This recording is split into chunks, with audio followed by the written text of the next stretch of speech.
आज हम करेंगे नेशनल इनकम का revision in funds of video. ठीक है, सबसे पहला टॉपिक जो है इसका वो है circular flow of income. Circular flow of income में बेसिकली टू सेक्टर इकोनॉमी पढ़ेंगे हम लोग।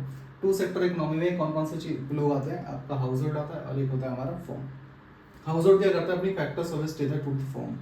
किस फॉर्म में? In the form of land, labour, capital और एंटरप्रेन्योर। और फॉर्म बदले में क्या करती है, उन्हें गुड्स एंड सर्विसेज प्रोवाइड करती है। ठीक है, अब इस वाले फ्लो को, इनर फ्लो को हम क्या कहते हैं, रियल फ्लो कहते हैं।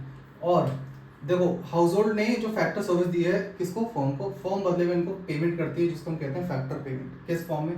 Rent, wages, interest and profit. जैसे लैंड में रेंट मिलता है, लेबर को वेजेस मिलता है, कैपिटल पे इंटरेस्ट और एंटरप्रेन्योर को क्या मिलता है, प्रॉफिट। और बदले में हाउस होल्ड क्या करता है, उस पैसे को खर्च कर देता है, कंज्यूम कर देता है, कंजम्पशन एक्सपेंडिचर पे खर्च कर देता है। ठीक है, तो कंज्यूम कर लेगा तो ये पैसा लौट के वापस फॉर्म के पास ही पहुंच जाता है।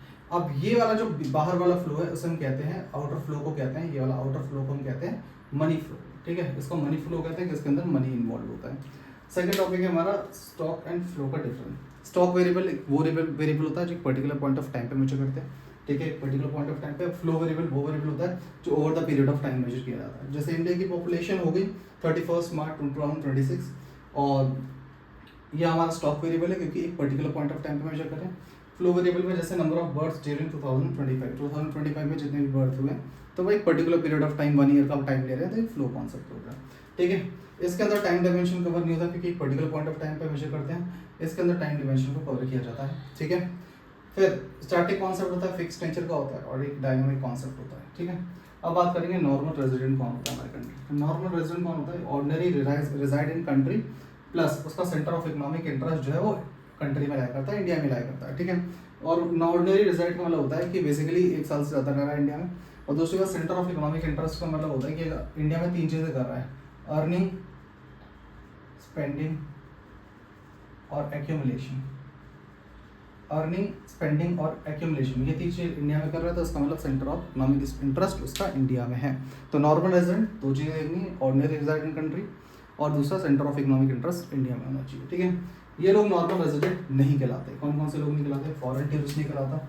ठीक है, फॉरेन जो स्टाफ के एम्बेसीज होते हैं उसमें जो स्टाफ काम कर रहे होते हैं वो नहीं होते हैं। ठीक है, और इंटरनेशनल ऑर्गेनाइजेशंस जैसे WHO वगैरह, और इसके अंदर जो एम्प्लॉय काम कर रहे हैं वो भी नहीं होते इंटरनेशनल ऑर्गेनाइजेशन के। बॉर्डर वर्कर्स जो डेली बॉर्डर को क्रॉस करते हैं वो भी नॉर्मल रेजिडेंट में काउंट नहीं होते हैं। ठीक है, अब बात करेंगे नेक्स्ट टॉपिक जिसका नाम है factor income, transfer income. Factor income क्या होती है? वो इनकम जो किसी फैक्टर सर्विस प्रोवाइड करने के लिए बदले मिलती है या प्रोडक्टिव सर्विस प्रोवाइड करने के बदले मिलती है।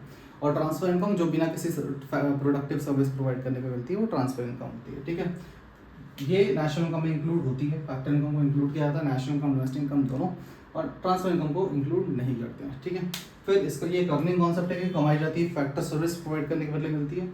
और ये एक रिसिप्ट कॉन्सेप्ट होती है क्योंकि ये बिना कोई फैक्टर सर्विस को प्रोवाइड कर मिलती है। जैसे रेंट, फैक्टर इनकम का रेंट, वेजेस एंड प्रॉफिट हो गया। ठीक है, और इसका हो गया जैसे पेंशन हो गया, स्कॉलरशिप, पॉकेट मनी वगैरह, जो डोनेशन वगैरह, जो जिसके बदले आपने कोई सर्विस नहीं दी है बदले भी आपको पैसे मिल रहे हैं। ठीक है, अब एक होता है हमारा इंटरमीडिएट गुड और एक होता है हमारा final good. Very important. Intermediate goods क्या होते हैं? जो रीसेल पर्पस के लिए यूज़ किए जाते हैं और फॉर फर्दर प्रोडक्शन के लिए इन सेम भी। और फाइनल गुड्स क्या होता है? जो कंजम्पशन पर्पस या इन्वेस्टमेंट पर्पस के लिए यूज़ किए जाते हैं। जैसे एक एग्जांपल हो गया, bread purchase by shopkeeper. Shopkeeper ने ब्रेड परचेज किया, इट इज़ इंटरमीडिएट क्योंकि आगे रीसेल पर्पस के लिए है। और bread purchase by house hold ने ब्रेड परचेज किया, इट इज़ फाइनल बिकॉज वो कंजम्पशन पर्पस के लिए है। ठीक है, तो सेम गुड इंटरमीडिएट भी हो सकता है, फाइनल भी हो सकता है, डिपेंड करता है वो कौन उसका फाइनल यूजर है। ठीक है, उसके बाद बात करते हैं कुछ इंपॉर्टेंट पॉइंट्स इंटरमीडिएट के बारे में। ध्यान रखना कि एक तो वो सेम ईयर में यूज अप कराना चाहिए, वो गुड अगर सेम ईयर में यूज अप हो रहा है तभी वो इंटरमीडिएट है, अदरवाइज वो फाइनल बन जाएगा। दूसरा, ये एक प्रोडक्शन यूनिट दूसरे प्रोडक्शन यूनिट से खरीदता है, तो इसका यूज इन सेम ईयर जैसा बता दिया मैंने। डिराइव डिमांड का मतलब होता है बेसिकली इंटरमीडिएट गुड्स की डिमांड तभी आएगी जब फाइनल गुड्स की आएगी डिमांड। तो इट डिपेंड करता है कि फाइनल गुड्स की डिमांड आ रही है तभी इंटरमीडिएट गुड्स की डिमांड आती है। ठीक है, फिर not yet for final use के लिए नहीं होते हैं। ठीक है, जैसे ब्रेड हो गया, शॉपकीपर ने परचेज किया, इट इज़ नॉट यूज, जो फाइनल यूज़ के लिए नहीं है क्योंकि ब्रेड से उसने सैंडविच, जैसे ब्रेड परचेज किया आपका बेकरी वाले ने, तो बेकरी वाले के फाइनल नहीं है। क्यों?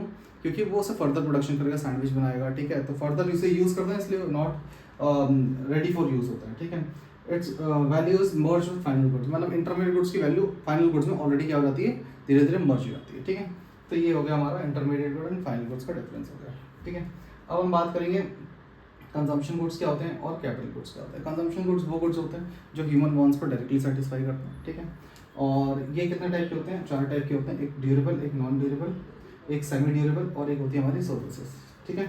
ड्यूरेबल क्या होते हैं, जो काफ़ी साल चलते रहते हैं, जैसे टीवी वगैरह, टीवी फ्रिज वगैरह, तो रिपीटेडली आप उसे यूज़ करते हो और काफ़ी सालों तक चलते रहते हैं। नॉन ड्यूरेबल क्या होता है, एक बार यूज़ किया खत्म हो गया, ब्रेड बिस्किट वगैरह। और सेमी ड्यूरेबल क्या होता है, लिमिटेड पीरियड ऑफ टाइम तक चलते हैं, जैसे for example 1 year, clothes, crockeries, ये सब। और सर्विसेज इंटेंजिबल होती है, डॉक्टर, टीचर, इन सब की सर्विसेज होगी इंटेंजिबल होती हैं। अब बात करेंगे कैपिटल गुड्स। कैपिटल गुड्स क्या होते हैं, वो गुड्स जो फर्दर गुड्स और सर्विसेज की प्रोडक्शन करने में हेल्प करते हैं, ठीक है। जैसे मशीन, इक्विपमेंट, ये सब हमारे क्या होते हैं, कैपिटल गुड्स होते हैं, ठीक है। अभी इसकी एक वीडियो और है जिसमें बाकी थ्योरी भी कवर होगी इसके अंदर, ठीक है। तो वो नेक्स्ट पार्ट में बनाऊंगा मैं। Thank you so much.